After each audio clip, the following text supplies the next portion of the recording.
Bueno, entonces, buenas tardes para todos. Hoy es 24 de noviembre, ya prácticamente estamos terminando semestre. Bueno, quería decirles un par de cosas. Antes de entrar en tema, vamos a mirar un poco.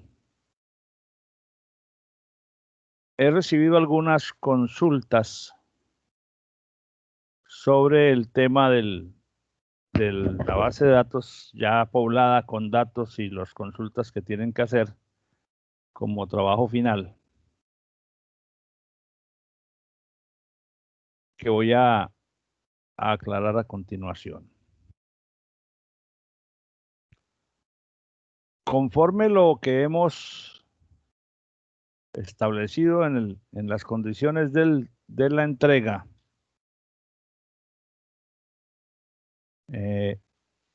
la fecha de entrega ha quedado definitiva para permítanme reviso aquí en Sabio, para el día 29 de noviembre, que eso es el día domingo a la medianoche. Ahí se entrega entonces lo que habíamos denominado inicialmente como fase 2 y fase 3. La fase 2 es poblar, entregar la base de datos con datos de prueba consistentes y suficientes. Permítanme, comparto la pantalla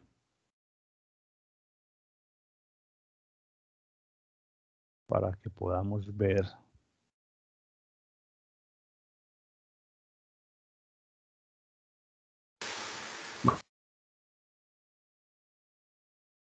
Buenas tardes, profe. Hola, buenas tardes, ¿cómo estás? Bien. Entonces, profe, si la entrega de esa parte del proyecto es 29, pero ahí decía que 27 era la sustentación ya no se haría entonces. Solamente se hará en los casos, es parte de lo que iba a decir, solamente la haré en algunos casos donde yo considere que se amerita.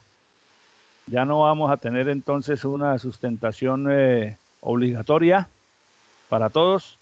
Yo reviso lo que me entreguen y si encuentro alguna necesidad de hacer preguntas o de cuestionar algo sobre lo que me han entregado, entonces contacto a los autores y les hago las preguntas. Ok. Y con respecto a la tarea de los ejercicios, entonces, ¿hasta cuándo sería la entrega de esa tarea? Sí, déjame, terminemos, vamos por partes, veamos primero el tema que tengo proyectado, que es lo del proyecto, y luego pasamos al tema de la base de datos, ¿ok? De los ejercicios, pues. Entonces, me preguntaron algunos de ustedes que, bueno, que me dijeron que poblar la base de datos con todos los datos, que eso es demasiado, que eso es excesivo, que es muchos datos, que cómo hacemos, que bla, bla, ok. Y sí, tienen razón. Con las especificaciones que se dieron, especialmente este requisito que dice un mínimo del 30% de puestos ocupados en cada vuelo. Como hay tantas rutas en la lista y en cada ruta hay tantos vuelos, porque por ejemplo, ruta Cartagena-Bogotá, creo que hay 4 o 5 vuelos diarios que son ida y vuelta, o sea que por cada día de una semana hay 10 trayectos y en cada trayecto va un avión con N pasajeros. Entonces, esto sí tendría que ser una cantidad muy grande de registros, ¿de acuerdo? A quienes me han preguntado les dije, pues sí, lo puse intencionalmente así para que se quejaran, para que al evaluar las condiciones del problema se dieran cuenta del volumen de datos que habría que conseguir y llegaran a una situación que normalmente enfrenta el administrador de una base de datos cuando va a hacer una prueba, que se refiere a conseguir datos consistentes. Entonces, los datos de prueba, cuando se alimentan en una base de datos, bueno, en general, para cualquier software, los datos de prueba no deberían ser simplemente datos escogidos informalmente, como a veces hacemos cuando estamos probando programas en el desarrollo de las materias, sino que deberían ser escogidos de una manera técnica. De hecho, para casos de aplicación real en el mundo cotidiano, hay empresas que se dedican a eso, a ofrecerle a los usuarios de sistemas de información con bases de datos conjuntos de datos de prueba que son consistentes, es decir, que tienen toda la integralidad y las relaciones de contenido que hacen que los datos sean válidos, no simplemente que los datos estén llenos, sino que si aquí aparece la factura 100, en otra parte aparecen los ítems de la factura 100 con el mismo código de cliente y las mismas fechas, etcétera, aunque sean de clientes ficticios. O sea, hay empresas que hacen ese proceso para evitar o para permitirle al poseedor del sistema de información, al administrador de la base de datos, poder hacer pruebas de manera confiable. Porque si yo lleno una tabla de una base de datos con datos como el nombre de la persona XXXYYY, eso pues rellena el dato, pero en determinados contextos o para determinados tipos de consulta no funciona bien, o sea, no tiene la funcionalidad debida, adecuada.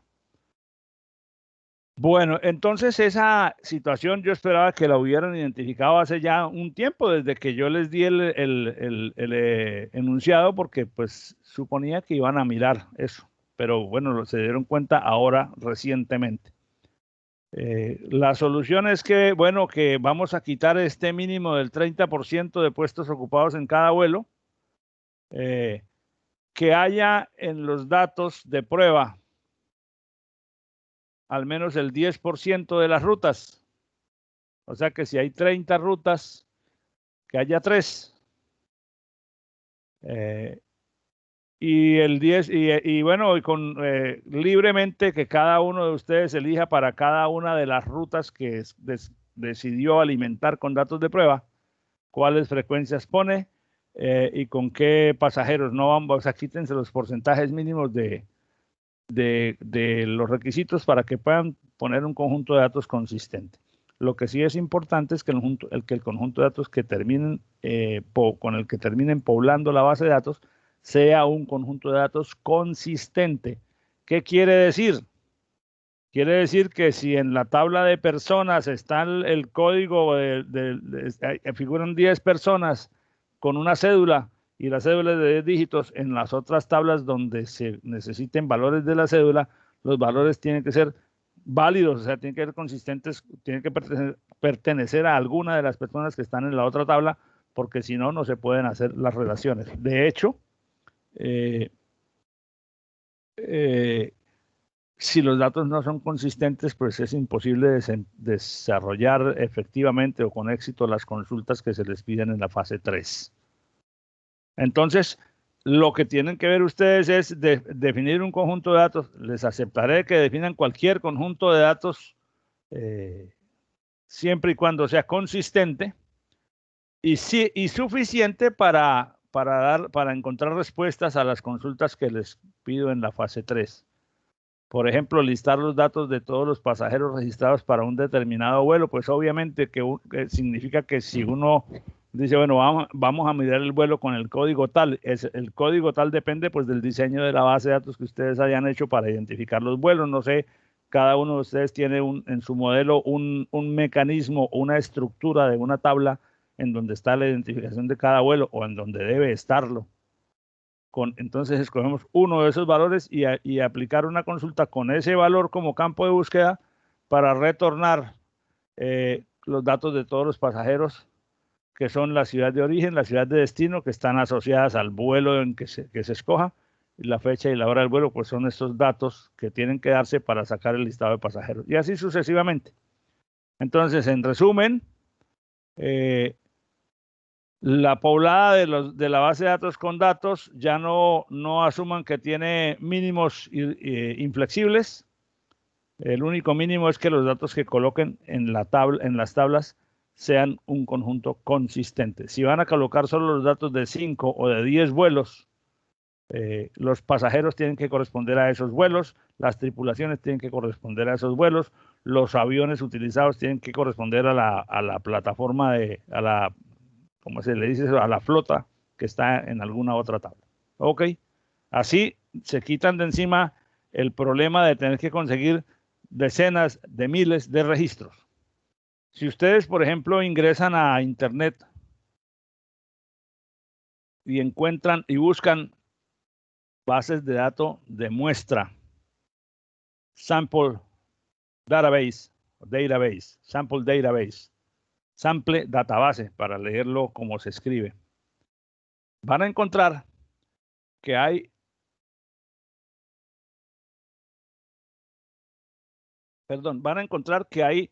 diversos lugares, entre ellos el sitio oficial de MySQL en Oracle, que ofrece varias bases de datos para descarga.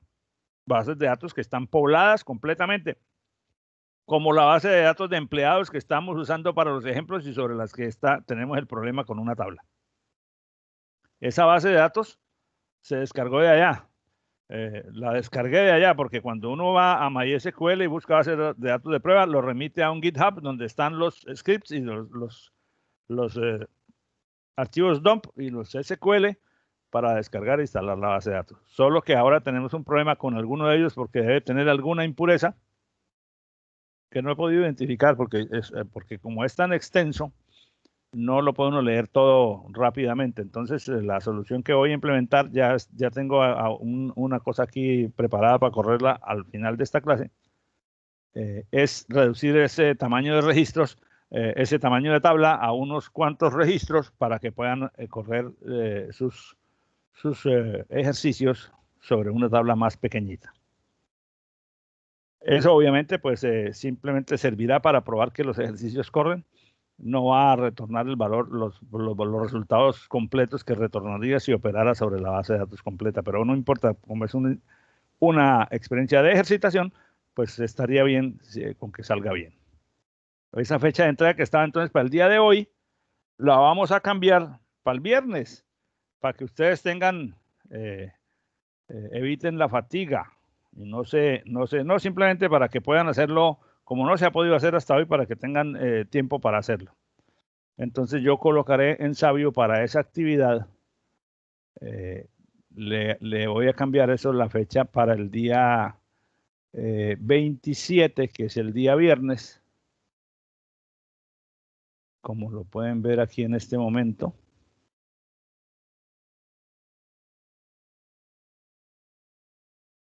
Esta es la de los, perdón, me metí donde no era.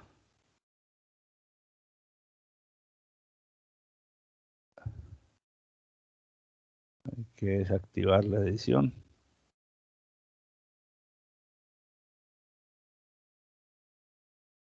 Y entonces la tarea de los procedimientos almacenados, que está para el día 24, la vamos a poner para el día 27 a la misma hora de la medianoche. Y creo que con eso queda satisfecha la inquietud y la preocupación de varios de ustedes. ¿De acuerdo?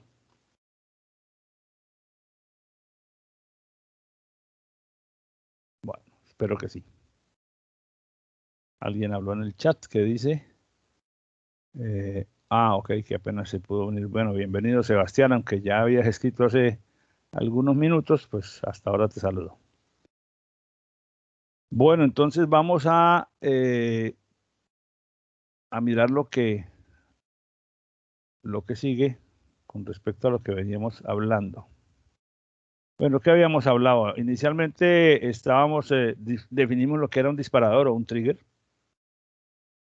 que es como una especie de procedimiento almacenado también, pero no se invoca con una llamada call desde una aplicación, sino que se dispara automáticamente cuando sucede una determinada acción.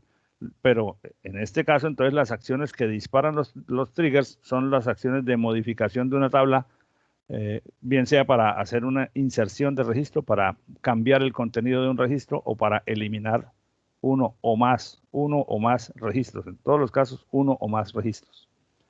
Entonces, el trigger, cuando se escribe, se tiene que escribir asociado a una tabla y a una operación de estas tres sobre esa tabla. Entonces, cuando se ejecuta la operación tal sobre la tabla tal y hay un trigger asignado para eso, el trigger se ejecuta y hace algo para facilitarle al dueño de la base de datos la vida, porque no tiene que estar pendiente de hacer actualizaciones secundarias que se requieran por haber cambiado algo sobre una determinada tabla. Bien, creo que eso ya fue suficientemente explicado. Habría que decir entonces que el trigger se puede definir para ser ejecutado antes o después de que suceda la operación, bien sea de actualización, de inserción o de borrado, sobre la tabla que se especifica en el momento de definir el trigger. Entonces, cuando se pone la palabra before, quiere decir que el código de la lógica funcional concebida en el cuerpo del trigger se ejecuta primero y luego se hace la operación, sea update, insert o delete. Y cuando el trigger se pone con el parámetro after, la lógica que él ejecuta se corre después de que la operación de actualización, inserción o borrado sobre la tabla determinada se ha ejecutado. Entonces, eso es importante tenerlo en cuenta porque hay algunos triggers que no tiene sentido ponerlos after, porque si ya la operación sucedió y yo quiero controlar algo, entonces debo hacer que se ejecute antes de que la operación suceda para que el trigger permita o no que determinadas condiciones, que cuando se presenten determinadas condiciones, una operación se pueda hacer o se prohíba hacerla. Bueno, también definimos que había una nomenclatura, que íbamos a hacer una nomenclatura para los nombres del trigger, escrita por la palabra que define a la tabla sobre la que el trigger está asociado. Las iniciales, estas dos letras que definen si es before o after y si es update, insert o delete, de tal manera que, por ejemplo, dice BI quiere decir before insert, antes de insertar sobre la tabla clientes. Es decir, que el nombre, que puede ser cualquier cadena de caracteres, bajo esta propuesta siempre tendrá esta estructura: el nombre de la tabla, las iniciales de la operación y el momento en que el trigger se debe disparar y la palabra trigger. También dijimos que en el momento de ejecutar las operaciones dentro del cuerpo de un trigger, es posible referirse a los valores como el trigger actúa asociado a una tabla, que es la tabla que está siendo alterada. Recuerden que la alteración puede ser porque están insertando un registro, porque le están modificando un registro, o porque le están eliminando un registro, o porque están insertando varios registros, o están editando, modificando varios con una operación que cobija a varios, o eliminando varios de una vez. Centrémonos en el caso que aplica, pues, de todas maneras, para el caso cuando se está cambiando algo en un registro. Si es una modificación a una tupla, la tupla significa que la tupla tenía unos valores antes de que se ejecute la operación, sea update, insert, lo que sea. Si se trata de un update, de una modificación, la tupla tenía unos valores guardados en sus campos. La modificación, cuando se ejecute completamente la sentencia update, va a dejar la tupla con un conjunto de valores nuevo. Tal vez no cambien todos, porque seguramente que la clave primaria no cambia, pero puede ser que cambien otros. Entonces, en un trigger se puede usar el referente o el identificador old o el identificador new, ambos, para referirse a los valores de los campos de la tupla que está siendo afectada antes de que se ejecute la operación y después. O sea que el valor, por ejemplo, salario, all.salario, quiere decir el valor que tenía el campo salario o que está en la tabla en el campo salario antes de que se haga la modificación. Y cuando se referencia como new.salario, estamos haciendo referencia al valor que va a quedar guardado en el campo después de que se ejecute la operación de actualización. Esto es importante porque le permite al usuario, es muy útil porque le permite al usuario llevar el control de qué cosas cambiaron en una tabla y poderlas, por ejemplo, casi siempre poderlas anotar en otras tablas que son tablas de control, de auditoría, de manera que con ese recurso se aseguran, se mejoran las condiciones de seguridad de la base de datos. Imagínense que si en una base de datos no se tienen ese tipo de controles y un usuario, un atacante, logra acceso a la base de datos, podría fácilmente modificar campos que son con valores que le resulten beneficiosos a él y nadie se daría cuenta, porque si se manipulan los datos directamente sobre la base de datos, si yo logro entrar directamente al MySQL y ejecutar sentencias, entonces, si no se tiene ningún sistema de registro, de control, de logs, de actividades, de auditoría, basta con que yo tenga acceso a un terminal donde esté abierto, donde pueda abrir la aplicación hago mis 2 o 3 actualizaciones, lo cual me toma un par de segundos porque incluso puedo llevar el código ya prescrito en algún soporte. Corro la actualización y nadie se dio cuenta.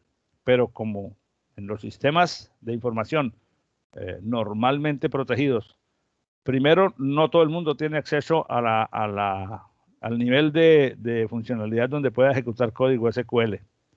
Segundo, es decir, hay protecciones por privilegios de usuario.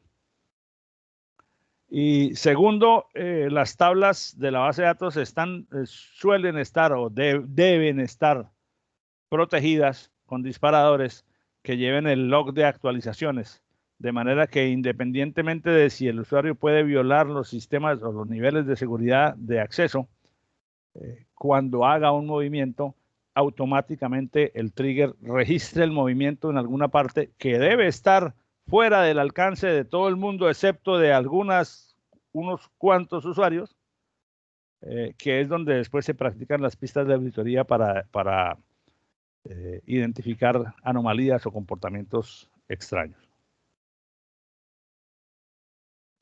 Eso pues son principios de sentido común, pero que conforman todas las reglas, o sea que en su conjunto integran la disciplina de la auditoría a los sistemas de información.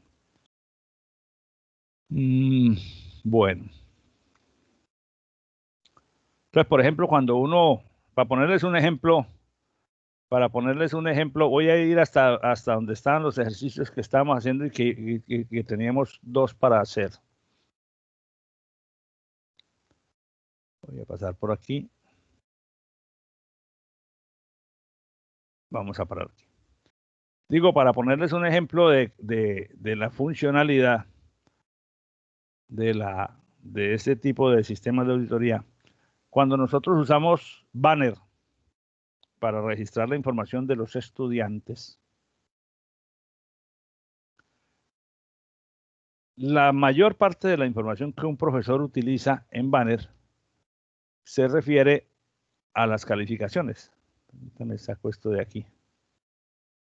Entonces, primero es posible que yo pueda afectar las calificaciones de un estudiante. Digo que es posible porque esa tarea de afectar las calificaciones de un estudiante, de ingresar calificaciones para un alumno, no está disponible todo el tiempo. Es decir, yo hoy, por ejemplo, no podría modificar ni adicionar ninguna calificación de ningún estudiante porque el sistema tiene unas restricciones que, aunque yo tengo el perfil de usuario para ingresar a esa parte, el sistema no me lo permite porque hay una restricción de fecha. Luego, cuando las fechas se abren, yo puedo entrar al autoservicio como usuario docente y afectar las calificaciones de los estudiantes que están a mi cargo, es decir, de los estudiantes que figuran en los cursos cuyo profesor aparece, cuyo campo de profesor tiene mi código. Pero no es libre. Es decir, yo no tengo la libertad de andar modificando las notas cada vez que a mí se me antoje, porque hay unos sistemas de control allí, algunos son a nivel de aplicación y otros son a nivel de base de datos. A nivel de aplicación, por ejemplo, cuando yo voy a grabar las calificaciones de todos ustedes, me aparece una lista. Esa es una interfaz, una forma en una aplicación web, pero lo que estoy haciendo es metiendo datos en tuplas de una tabla de la base de datos. Me aparece cada uno de ustedes y entonces yo puedo escoger para cada uno una calificación. Yo le puedo decir, enviar, haciendo uso de la interfaz de la aplicación y esos datos entran a la tabla. Listo, quedaron grabadas. Pero en el mismo momento y durante el tiempo en que se están metiendo las notas, porque si cierran el plazo para entrar notas ya no puedo hacer ninguna modificación. Pero si está abierto todavía, es decir, es un control a nivel de aplicación. Un estudiante viene y me dice, profesor, la nota quedó mal grabada porque yo tengo derecho a esto, entonces hay que hacerle una corrección. Ahí entran en funcionamiento 2 controles adicionales, uno a nivel de aplicación y uno a nivel de auditoría de trigger en la base de datos. ¿Por qué? Porque cuando yo voy a la modificación de su calificación, entonces el sistema me vuelve a mostrar la lista. Entonces yo entro a la calificación de Pedrito Pérez y digo, ya no es 3.5, sino 3.9. Si yo le digo Enter, él me dice, no. Me sale un mensaje, una advertencia que dice, para poder grabar esta modificación, usted debe indicar la razón de cambio. ¿Por qué razón la va a cambiar? Entonces tengo que no solamente poner los datos, el dato de la calificación, sino en otra opción de la misma interfaz de la aplicación, escoger un motivo, que si es que me equivoqué, que si es corrección, que si hay como unas 20 razones. Ok, entonces escojo una distinta a la razón estándar, dice captura original, que es la primera vez que se mete la calificación. Luego entonces yo digo error del docente. Ok, entonces en la base de datos queda registrada la calificación original, queda registrada la novedad que yo puse como corrección del docente, y en una tabla de auditoría, que no la veo yo, pero que sé que existe porque yo fui administrador de esa base de datos hace algunos años, queda registrado el día tal, a tal hora, el usuario con tal identificador, desde una dirección IP tal, ingresó a la forma tal, hizo este cambio, todo lo que uno hace sobre los datos de BAN, todo va quedando registrado en unas tablas que crecen y crecen y crecen, porque a medida que los usuarios usan la aplicación, esas tablas van copando espacio. Pero es con esas tablas como se puede hacer seguimiento a cualquier situación anómala. Me dice en el chat Juan Daniel que encontró un generador de datos. ¿Nos podrías contar un poco sobre eso? Juan Daniel.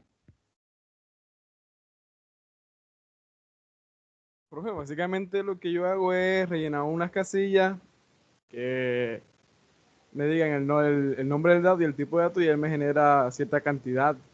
Hay una que me genera solamente 100 y hay otra que me genera la cantidad que yo le coloque. O sea, puede de alguna manera servir de ayuda para rellenar las tablas de la base de datos, siempre y cuando después tengan en cuenta que haya consistencia, ¿no? Sí, sí. El problema fue que, bueno, hasta ahora no me sirvió para generar códigos y nombres de apellido y nombre de pila. Ah, ok. Y fechas también. Pero lo que son datos exactamente de la tabla no me ha podido ayudar. No, ¿por qué? Porque hay que ir a eso hay que hacerlo con más cuidado. Para que tenga la consistencia de la base de datos. Sí, sí. O sea, Bueno, pero esa un montón de herramienta, datos. ¿sí? Y tengo que hacer que tengan consistencia, o si no, borrarlo. Bueno, ahí aplicarán ustedes el ingenio que cada uno tiene.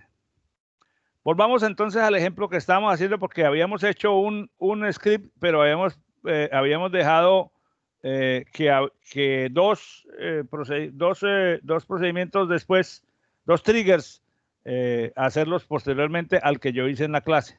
Entonces recordemos un poco de qué se trata. En este caso vamos a centrarnos sobre la base de datos del almacén.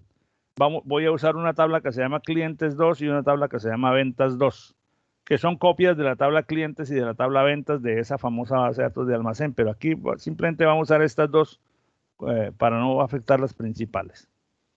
La tabla de clientes tiene los datos de todos los clientes del almacén, que refleja la idea, trata de representar la idea de cuando uno va a un almacén de cadena y por primera vez se registra y le dan la tarjeta de puntos o lo inscriben en su base de datos. Entonces ahí hay un ID de cliente, un apellido, un nombre, el género, la edad, la fecha en que se registró, el teléfono celular, el correo y un campo que, aunque inicialmente estará vacío cuando recién se crea la tupla, ahí se va a guardar el total de dinero que el almacén ha recogido por ventas que le ha hecho a cada persona. Entonces, por ejemplo, en esta representación que hay aquí, tengo un pedacito de la tabla con los datos de las personas, y este campo quiere decir que Angélica Carolina Velandia, identificada con este 26458914, durante toda su existencia como cliente, ha generado un total de 199.500 pesos o dólares o de la moneda que se trate en ventas. Resume el total vendido a cada una de esas personas. Otra tabla, que es la tabla ventas 2, registra cada una de las ventas específicas que se introducen en cada una de las cajas del almacén. Entonces, cada vez que alguien compra algo, se guarda en esa tabla el ID del cliente, la fecha en que se hizo la compra, la referencia del artículo que se está comprando, cuántas unidades y el total valor y el valor total de esa compra. Entonces, por ejemplo, aquí dice este señor 28350995, aquí solamente está el código del cliente, que sería en este caso que corresponde a Henderson Zambrano Vargas, porque es el mismo código. El día 6 de enero del 2019 compró un artículo de referencia R0002, compró 3 unidades y por esas 3 unidades pagó 28,800 pesos. Significa que si yo hago sobre esta tabla una acumulación, un conteo, una suma de valores del campo venta-valor agrupados por ID de cliente, encuentro los valores que están guardados aquí.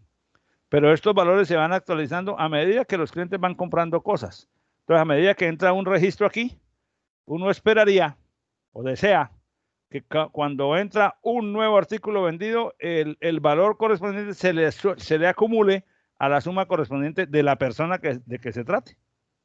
Entonces, para eso habíamos propuesto, entonces, bueno, ¿qué pasa? ¿Qué ocurre cuando una persona compra cuando alguien, una aplicación o un punto de venta, cualquiera de los actores de la aplicación generan una nueva tupla en esta tabla de ventas? Pues se ingresa la tupla, pero el valor debería acumularse sumársele al acumulado respectivo de la persona correspondiente. Eso no se puede hacer a nivel de aplicación, o sea que cuando uno está desarrollando el software, registró la venta y enseguida manda la actualización a la base de datos para que acumule en el total de ventas, en el campo total ventas que está aquí, que acumule el valor del campo ven valor que acaba de meter aquí en el último registro. Eso se puede hacer a nivel de aplicación, pero si digamos, ese cálculo está en varias partes de la aplicación, pues está repetido en primer lugar. Y segundo, si hay que hacer alguna aplicación distinta de esa regla, que ya no se acumule este valor allá, sino que por alguna regla de política del negocio vamos a acumular solamente el 90%, porque el 10% de la venta lo vamos a destinar para un fondo o para impuestos o para, qué sé yo, una regla diferente. Entonces, si esas modificaciones están regadas por la aplicación, que no es que sea malo, pero no, entonces nos vemos obligados a arreglar todos los puntos de la aplicación donde ese código está. Mientras que por el otro lado, si en lugar de hacer eso a nivel de aplicación, hacemos un trigger para que cada vez que se modifique, que se agregue un valor aquí, un registro acá, el numerito total se acumule con el acumulado del mismo cliente. Entonces ya no tengo que modificar esa acción en las distintas partes de la aplicación donde ese código estuviese. Otra situación es qué pasa si por alguna razón ese valor de un registro que ya está actualizado aquí, que ya está incluido aquí, resulta siendo modificado por alguna razón. Porque, por ejemplo, el cliente compró 3 unidades y después viene diciendo ya no son sino 2, entonces quiero devolver, entonces aquí deberían quedar solamente 2 unidades y el valor disminuye. Obviamente, al disminuir este valor hay que aplicar la misma disminución en el total del mismo cliente para que las dos tablas sean consistentes. Entonces se podría tener también un trigger que haga eso, que cuando este valor cambie, haga lo que tenga que hacer para que el total de la persona refleje la situación real.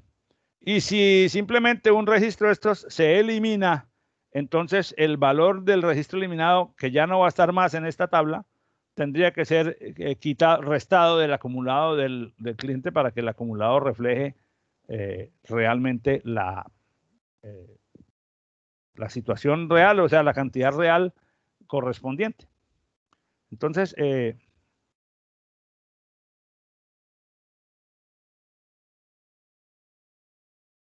veamos, entonces, si queremos eliminar, vamos a empezar, aquí hay la eliminación y luego está la actualización y hay algo que está mal, bueno, hay algo que, ahora miramos. Entonces vamos a mirar, si yo quiero, por ejemplo, eliminar un registro de la tabla ventas, ¿qué sucede con el valor del campo total ventas? Quedaría desactualizado. Entonces, cada vez que se use una sentencia sobre la tabla ventas, una sentencia de insertar, de borrar o de actualizar, vamos a hacer el trigger para cada caso. Supongamos un trigger antes de una inserción. Si se va a insertar una registradora, en una de las cajas registradoras se registró la venta de un determinado artículo para una determinada persona por un determinado valor. Entonces, simplemente, el trigger lo que hace es, primero,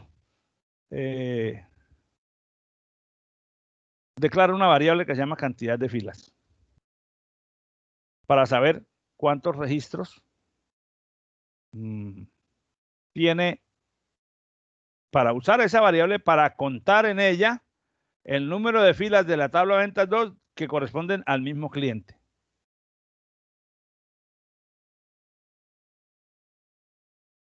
Si el cliente ya tiene, bueno, esto se podría hacer de varias formas, porque está viendo el trigger, se podría hacer una lógica de varias maneras. ¿Qué es lo que hace aquí? Cuenta la cantidad de filas que pertenecen al mismo cliente. Si es positiva, es decir, si hay al menos una, entonces hace un update sobre la tabla de clientes, agregándole al total ventas que ya tuviera el valor nuevo del registro del campo, valor ven valor, que va a quedar en la tabla ventas, que es donde se está haciendo el insert. Recuerden que el trigger se dispara cuando la operación que se ponga se ejecute sobre la tabla que se ponga aquí. Pero el trigger no necesariamente va a afectar esta tabla, sino que puede afectar o debe casi siempre afectar a otras. Entonces, todo este código se ejecuta cuando se ejecuta, en este caso, antes de que se complete una operación de insert sobre la tabla ventas 2. Pero el trigger lo que hace es escribir sobre la tabla clientes 2. Entonces, ¿qué es lo que hace? Le agrega el nuevo valor de la venta acumulándolo con el campo total ventas dentro de la tabla clientes 2. Lo que estaba viendo aquí es que si la cantidad de filas es 0, o sea que este if igual, bueno, tiene la lógica de que cuando no hay ventas registradas para ese cliente, entonces lanza otra sentencia que es la que lleva un registro en una tabla de eventos, donde guarda la fecha, la hora, el nombre de la tabla afectada, el usuario, el valor de la clave pública y una descripción que en este caso diría, se está insertando registro en la tabla de ventas 2 con código de cliente igual a un valor de código de cliente que no existe en la tabla de clientes, porque al contar cuántos registros había para ese cliente, pues no había ninguno. Pero creo que igual esta lógica puede mejorarse un poco.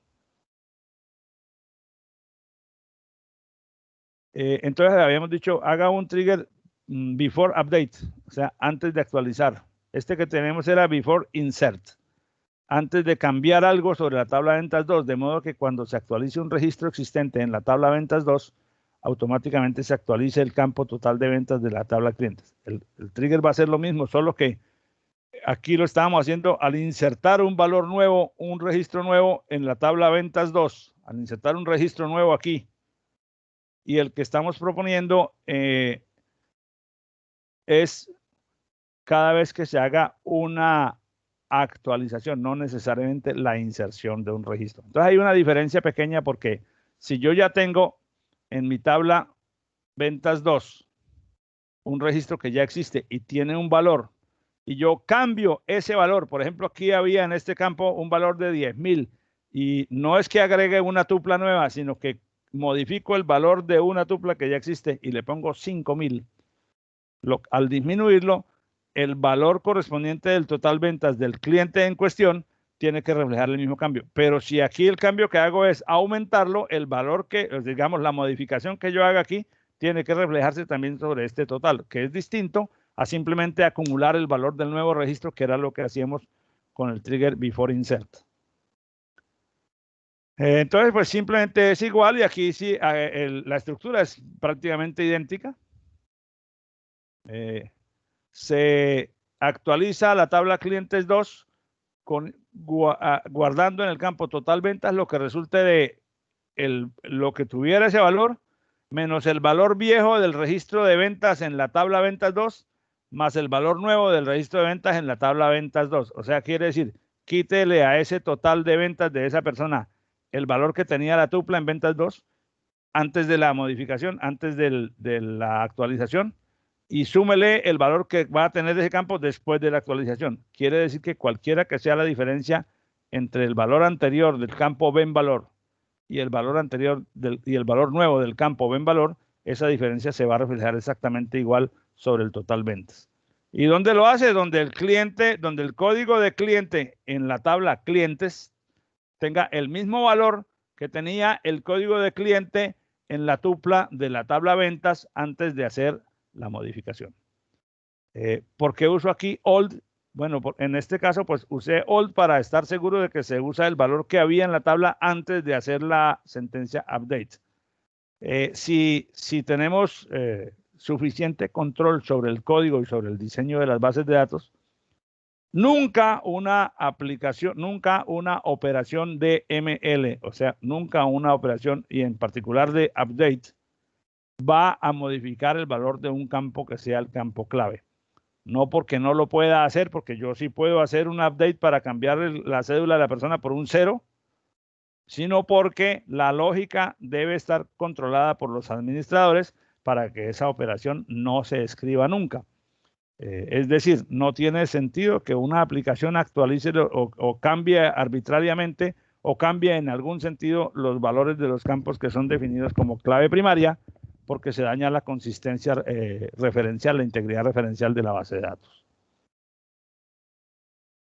La otra operación que hace este trigger es, bueno, insertar en la tabla de eventos, que es una tabla que, como dijimos antes, solamente tiene propósitos de registro, de guardar en la fecha y hora del movimiento, la tabla, el nombre de la tabla sobre el que se actuó, cuál usuario lo hizo, con qué valor de clave pública está modificando, y una descripción que en este caso lo que dice es, se modificó un registro con ID de cliente igual a este valor, con fecha de venta igual a este valor, y poniéndole un nuevo valor de venta igual a este valor. Aquí habría la necesidad de ponerle a esto el colorcito rojo para representarlo, ¿ok? Pero simplemente eso es de estética.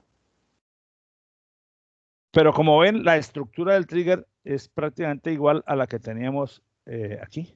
Una actualización, claro que en este caso hay una lógica un poquito más gruesa para ver si se tiene o no, si es consistente o no la actualización, y una inserción en la tabla de eventos.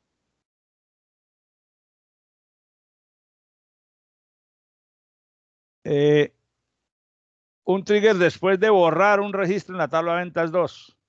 Si yo elimino un registro de aquí de esta tabla, al eliminar, porque por ejemplo el cliente devolvió el artículo y ya lo tengo que quitar de la tabla de ventas, pues simplemente hay que afectar el valor de total ventas de ese cliente, disminuyéndole el valor del registro que se ha eliminado.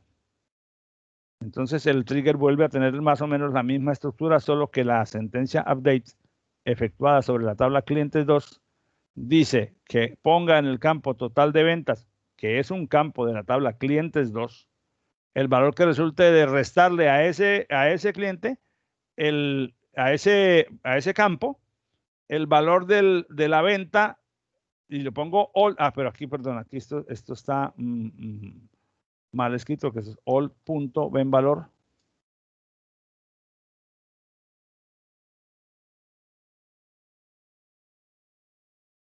Entonces, de restarle al campo total de ventas lo que haya en el campo venvalor del registro que se va a eliminar de la tabla ventas 2. Este trigger tiene que ser before, obligatoriamente, porque si yo le digo after, o sea, si yo lo ejecuto después de haber borrado, bueno, lo que quiero decir es que cuando un trigger se hace asociado a una operación de borrado, después de haber ejecutado la operación de borrado, no tiene sentido referirse a ningún campo con el prefijo new. Entonces, aquí lo hacemos antes para que primero se actualice el total de la tabla de clientes y después de que esté actualizado, entonces proceda, ejecute la operación. Y además inserta en la tabla de eventos un registro que tiene todos los datos que ya sabemos y que dice en la descripción, eliminado registro en ventas 2 con ID de cliente igual a este valor y con fecha de venta igual a este valor. De tal manera que la tabla de eventos siempre registre o siempre lleve, la tabla de eventos lo único que hace es acumular datos que las distintas aplicaciones o que los distintos triggers van poniendo en ella. Fíjense que la tabla de eventos, que es esta, permite registrar el nombre de la tabla donde ocurrió el evento. O sea, esta es una tabla que tiene propósitos que no tienen nada que ver con la funcionalidad de la aplicación del almacén. Es simplemente para que alguien que revisa esté revisando el contenido cada cierto tiempo para que identifique cosas que se hicieron y que podrían no estar bien o que podrían no ser correctas, o para que se puedan reconstruir datos en caso de que haya alguna acción incorrecta. Bueno. Finalmente quería decir que cuando uno dice show create trigger y un nombre, como por ejemplo esto, el ambiente de base de datos le muestra a uno las especificaciones del trigger. Yo lanzo, ¿por qué sale error si eso estaba bien? Porque no estamos en la base de datos correcta. Vamos a las bases de datos correctas, que en este caso es la base de datos de almacén. Porque el trigger está sobre referenciado a la base de datos almacén y estábamos con la base de datos de empleados abierta. Entonces, pues obviamente hay una inconsistencia allí. Pero aquí también está dando el problema. Show, vamos a mirar cuáles triggers hay. Show triggers. Esto es una cosa simpática que hace uno las cosas una vez y en la siguiente no le sale bien otra vez. Está haciendo mal soy yo. Ventas 2.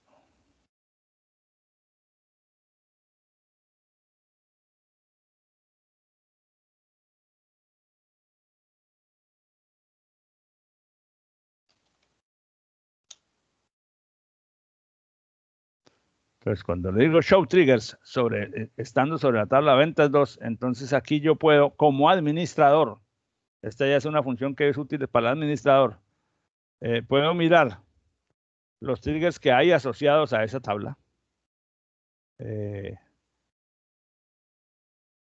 Los triggers de qué tipo son, o sea, con qué tipo de evento, si se ejecuta antes o después, cuándo fue creado, el modo SQL en que se creó, quién lo creó, con qué sistema de cotejamiento, bueno, ese es estándar. Y de manera que el administrador puede eventualmente, bueno, aquí está como un resumen de lo que el trigger hace, pero eso lo puede uno mirar mejor editando el trigger. Pero aquí el administrador entonces tiene como un panorama de del volumen, de la cantidad de triggers que tiene su aplicación. Esos triggers, como lo dice aquí, se almacenan en una tabla especial del catálogo del sistema. Entonces quisiera mirar un momento esa parte. Ahora, esto que voy a mostrar aquí corresponde a la forma como se ve en esta interfaz de MySQL PHP MyAdmin sobre XAMPP. Pero en cada entorno tendrá pues una interfaz similar o pues una interfaz particular. Siempre hemos visto en la interfaz de XAMPP, como lo vemos aquí, que hay a la derecha hay como una especie de árbol en donde aparecen las distintas bases de datos. Entonces, si yo miro la base de datos de almacén, él me muestra las tablas que están allí. Si miro la de empleados, me muestra las tablas. Si miro, y así sucesivamente, si miro una que se llama pruebas que tengo aquí con una sola tabla, listo. Pero hay una que se llama Information Schema, como lo decía aquí, Information Schema, que es una tabla, una base de datos propia del sistema. Es una tabla, es una base de datos que tiene una enorme cantidad de tablas, como se puede ver aquí, 77, que están orientadas a guardar características e información del sistema de administración de base de datos de esta instalación en particular. Entonces, cuando en esta instalación que yo tengo aquí, MySQL, PHP, MyAdmin, yo creo cosas como triggers, en la base de datos de información del esquema hay una tabla que se llama triggers.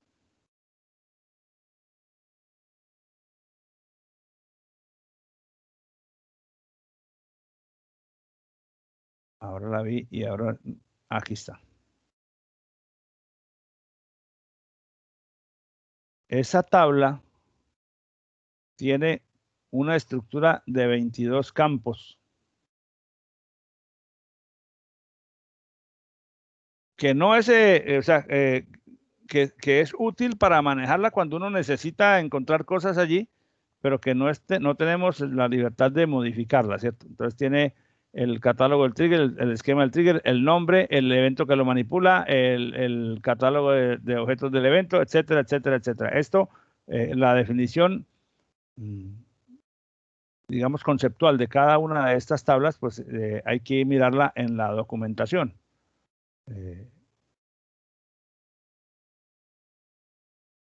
Pero entonces, si yo miro el contenido, está. Entonces, en cada tupla de esos, yo no sé cuántos campos fue que les mostré, entonces aparecen la información de cada trigger. Sobre qué base de datos está actuando el trigger, cuál es el nombre, qué evento lo manipula, cuál es el evento, el objeto del esquema sobre el que actúa. Y aquí en este campo está incluso pues el código de cada trigger. Claro que en esta forma de verlo es un poco no tan funcional, pero igual lo que quiero mostrarles es que todo lo que uno haga sobre una base de datos del usuario, como podría ser almacén, todo eso se refleja en variables del sistema y en características del ambiente que están guardadas en la base de datos que se llama Information Schema. Aquí, por ejemplo, ¿qué otras cosas podríamos ver? Seguramente que hay privilegios de usuario, claro. Aquí está la tabla de privilegios de usuario que me dice, bueno, mire, en esta base, en esta instalación, perdón, ahí lo quise mover la columna. En esta instalación vamos a mostrar, digamos, 100 registros, a ver qué pasa. El usuario J. Mantilla tiene estos privilegios. Aquí está el usuario root. Aquí hay otro usuario root que no está sobre localhost, sino sobre una dirección IP 0001. Aquí está un usuario root sobre la dirección IP 127.0.0.1 que es igual al localhost. Y así sucesivamente. Entonces, para administrar la base de datos, tema que no hace parte de este curso porque hay un nivel que se llama administración de base de datos, que incluso en el pensum nuestro es una materia electiva que hace algún tiempo no se dicta. Para administrar la base de datos, el administrador tiene que conocer no tanto el lenguaje y la forma como se hacen las aplicaciones, sino manejar el esquema y manejar las distintas variables que lo componen. Pues quería mostrar eso como un comentario colateral. Fíjense, por ejemplo, una práctica, este es un ejemplo un poco trivial, pero es una práctica muy usual para registrar los cambios en una base de datos, como les mostraba, como les decía yo, el soporte a la actualización de calificaciones. Si yo tengo una tabla en un sistema de facturación que se llama factura, en donde cada tupla guarda los datos de una factura emitida, el código, el número, el valor total de la factura, la base sobre la que se pueden calcular los impuestos, el porcentaje de IVA que se aplica, el valor que corresponde a ese porcentaje, si se aplicó un descuento, por cuánto fue, el código del cliente, la fecha, si ya se cobró o no, algún campo de observaciones para escribir, digamos, texto, el valor que se cobró, el código del usuario, en fin, una cantidad de campos. Esto pues obedece al diseño relacional de un eventual sistema de facturación. Si yo quiero llevar un control de que a todo lo que se le cambie a esta tabla, cualquier cosa que se le cambie, yo sepa que le cambiaron, porque a mí no me interesa que alguien llegue y me cambie, por ejemplo, el valor de una factura y me lo disminuya en 3 millones de pesos ahí en la base de datos para coger la plata de la caja y llevársela, sino que yo sepa que si le hicieron un cambio a cualquier campo de la tabla, yo pueda enterarme revisando un registro o un log de modificaciones. Pues un trigger sencillísimo, un poco extenso, pero sencillísimo, hace esa tarea rápidamente. ¿Cómo la hace? Dice, bueno, primero creamos la tabla.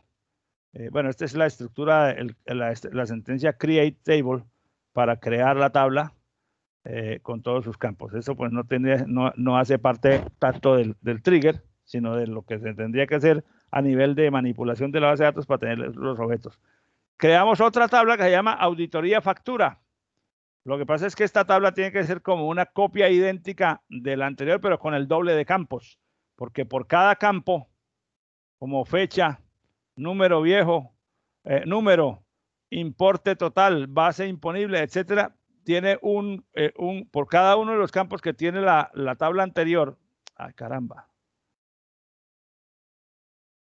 La tabla anterior dice código, número, importe total, base imponible, porcentaje IVA. Entonces, esta tabla tiene también, aquí falta el código, número, importe total, base imponible, porcentaje IVA, o sea, todos los campos con la rayita al final old, y tiene otra vez, y tiene también los campos, todos los campos con el sufijo new, o sea que aparece porcentaje de descuento old y porcentaje de descuento new en la tupla, en cada tupla de esta tabla. O sea que esta tabla es como tener los campos duplicados, unos con el apellido new, old, y otros con el apellido new.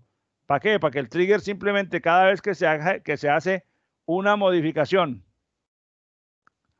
un update sobre la tabla de factura, entonces mete un registro en la tabla de auditoría de factura donde pone los valores del registro viejos en los campos correspondientes y los valores del registro nuevo en los campos correspondientes. Entonces, en los campos que dicen old, todos los que dicen old, los valores son los valores old punto de la tabla, de la tupla, antes, o sea, los valores que tenía tupla antes de hacer la modificación. Y en todos los campos que dicen new, en la tabla de auditoría de facturas, se guardan todos los valores que tienen los campos de la tupla modificada en la tabla de facturas, los valores que van a tener después de la modificación. Esto pues obviamente no sirve, pero hay que hacer eso para cada tabla, pues se hace para cada tabla en la que sea necesario llevar el más estricto control de modificaciones al contenido. Entonces, el administrador de la base de datos, en conjunto pues con sus programadores o con los dueños de las aplicaciones, tiene que definir cuáles de las tablas de la base de datos son aquellas sobre las que no se puede perder nunca el control, y sobre cada una de ellas poner el o los triggers que garanticen que se registran todos los eventos y las modificaciones para estar protegidos contra eventuales manipulaciones indebidas de la información. Esto es una capa de protección a nivel de operación ya interna del sistema, pero que no exime ni elimina las otras capas de seguridad como son ¿cómo se llama? El cifrado de las transacciones, que no se hace a nivel no necesariamente se hace a nivel de código SQL, sino a nivel de protocolos de comunicaciones, de capa 4, capa 5, depende del sistema, de la arquitectura de la aplicación, ni elimina la obligatoriedad de las matrices de perfiles y roles de usuario para que se sepa exactamente a qué partes de cada aplicación cada usuario puede entrar o puede consultar o puede modificar. Pero esos requisitos de seguridad no hacen parte del diseño de la base de datos ni del desarrollo de los sistemas de acceso a la base de datos, sino del proceso mismo de diseño de seguridad del sistema, de la arquitectura del sistema de información. Bueno, para cerrar la clase del día de hoy, en SQL también se pueden usar funciones. Entonces hemos visto que hay triggers, que son código que está almacenado en alguna parte que se dispara automáticamente cuando sucede un evento. Habíamos visto que hay procedimientos almacenados, que son segmentos o paquetes de código que están guardados en alguna parte y que se disparan cuando alguien los llama.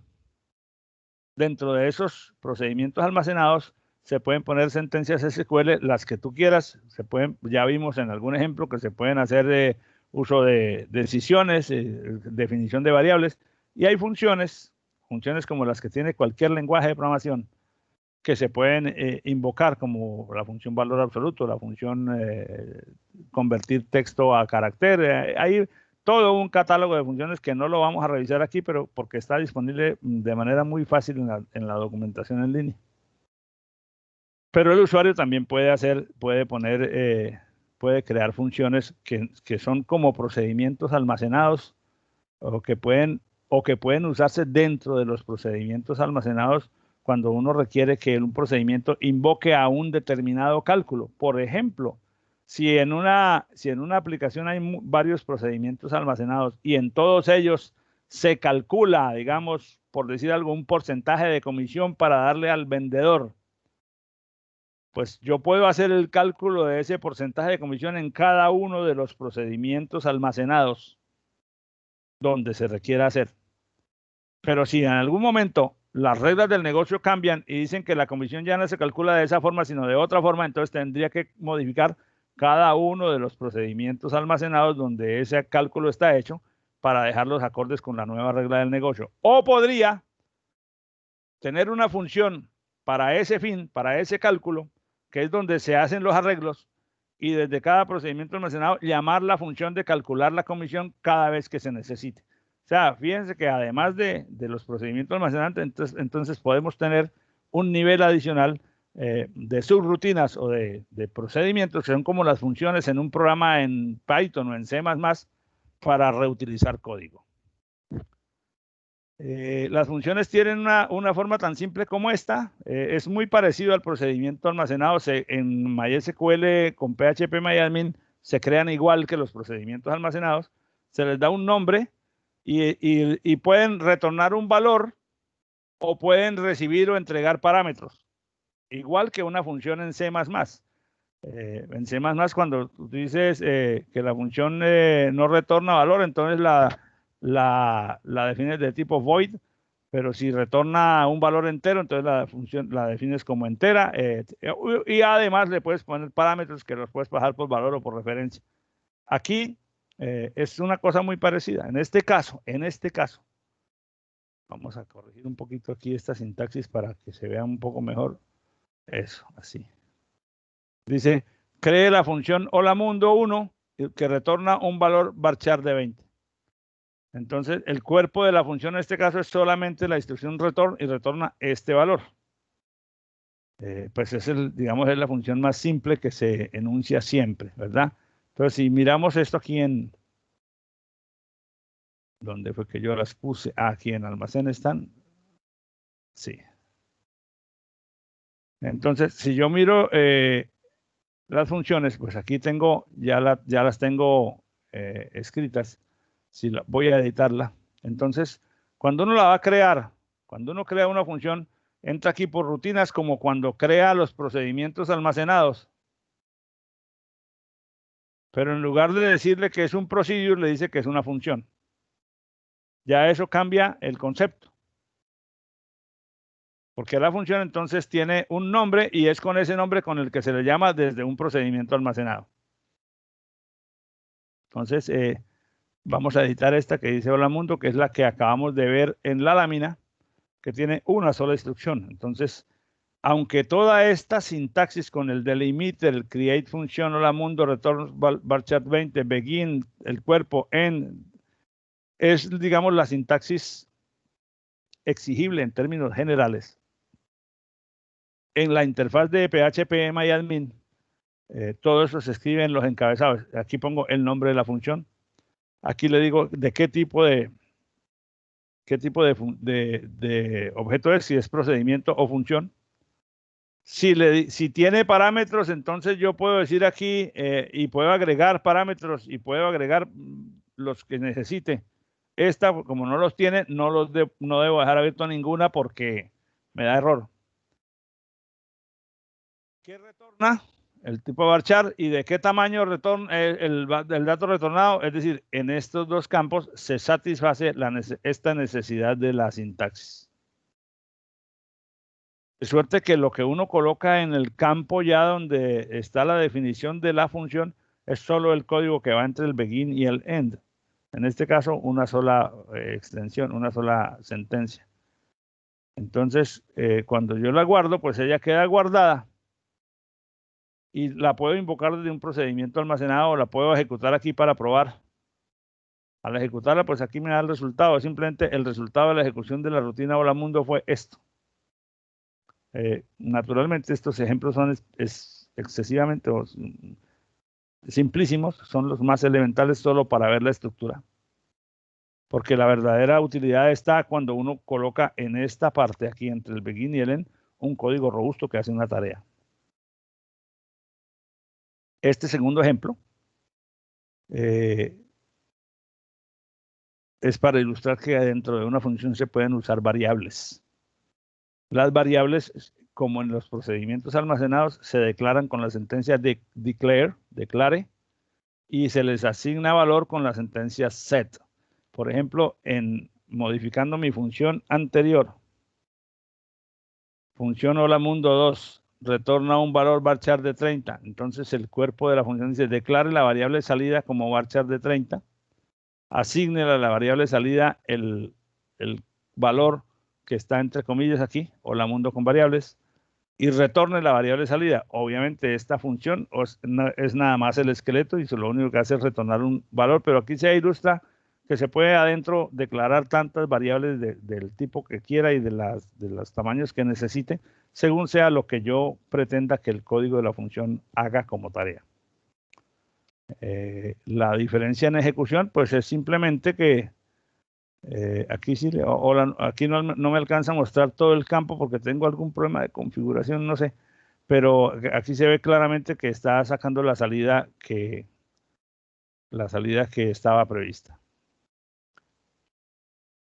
Si yo quiero usar parámetros, también lo puedo hacer, igual que en los procedimientos almacenados, definiendo si el parámetro es de entrada o de salida, o los parámetros.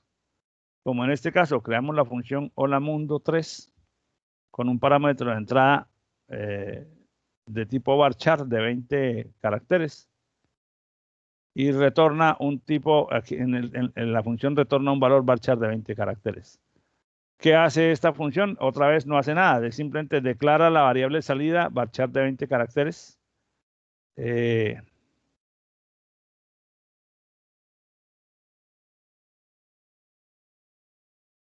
Pone como salida el valor que recibió en la entrada, pero perdón, aquí hay algo que no me cuadra. Bueno, pone como salida, es que faltó el nombre de la variable, permítanme, revisemos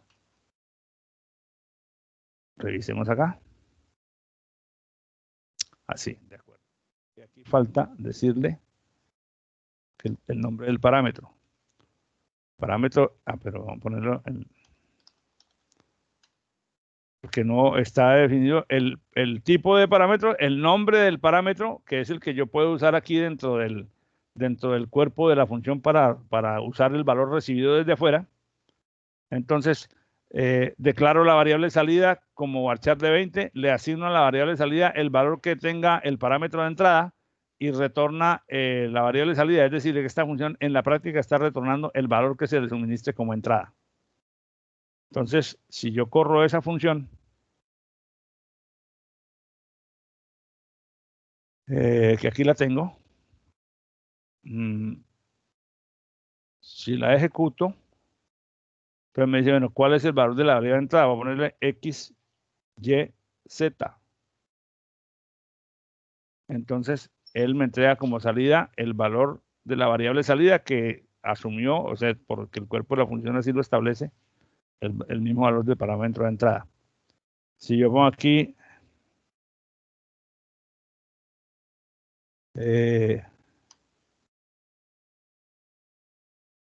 cualquier cosa, pues ese es el valor que va a salir.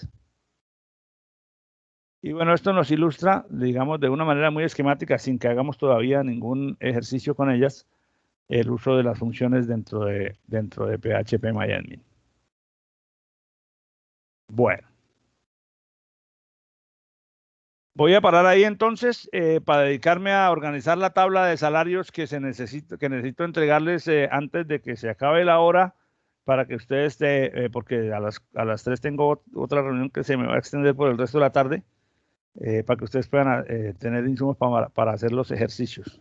Entonces, no sé si hay alguna pregunta en este momento, estoy atento. Si no, pues terminamos aquí la clase.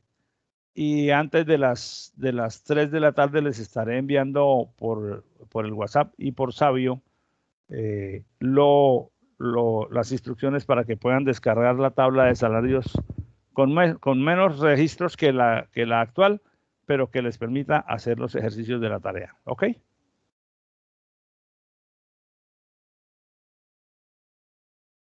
Bueno, entonces quedamos así. Que tengan una feliz tarde.